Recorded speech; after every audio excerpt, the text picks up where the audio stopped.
Clay, I think I have a solution to the TSA problem. What we need to do is we need to supplement where we're missing out on TSA agents who can't afford to work for us anymore. We need to bring in ICE agents. Linda, I'm going to say, it's kind of a brilliant idea.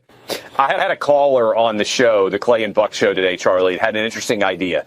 What if President Trump announced that ICE agents were now going to be supplementing TSA agents inside of all of the airports? Yeah, and there you go. I mean, that was then the tweet that came up a few hours later. And look, we don't know for a fact that this is what happened, but we do know for a fact that the idea seemingly came out of nowhere, that nobody was kind of pre-prepped for Trump to make this announcement, and that this announcement came, pretty shortly after Clay Travis said that on Fox News.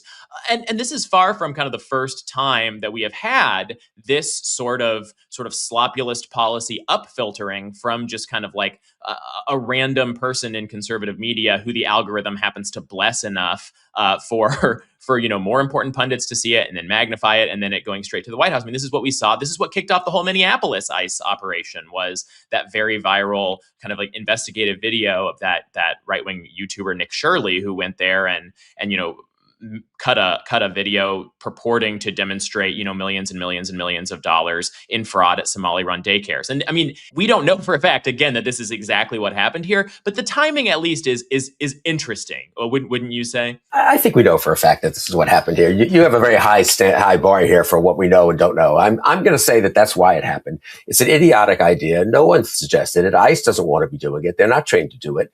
There are many. If you want to add people to TSA or people who are not part of TSA, ICE would not be your first choice of all the other law enforcement entities in the federal government. Incidentally, there are others who are trained for things that are more like what TSA does.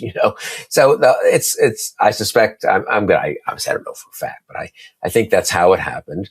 What it tells me, though, is that Trump and people advising Trump in the White House were worried about the TSA situation and wanted to be seen to be doing something. I think that's why he's doing it, right? I mean, it shows that he's not telling the truth when he said Monday they're blaming the Democrats. If you're blaming the Democrats, no pressure on you.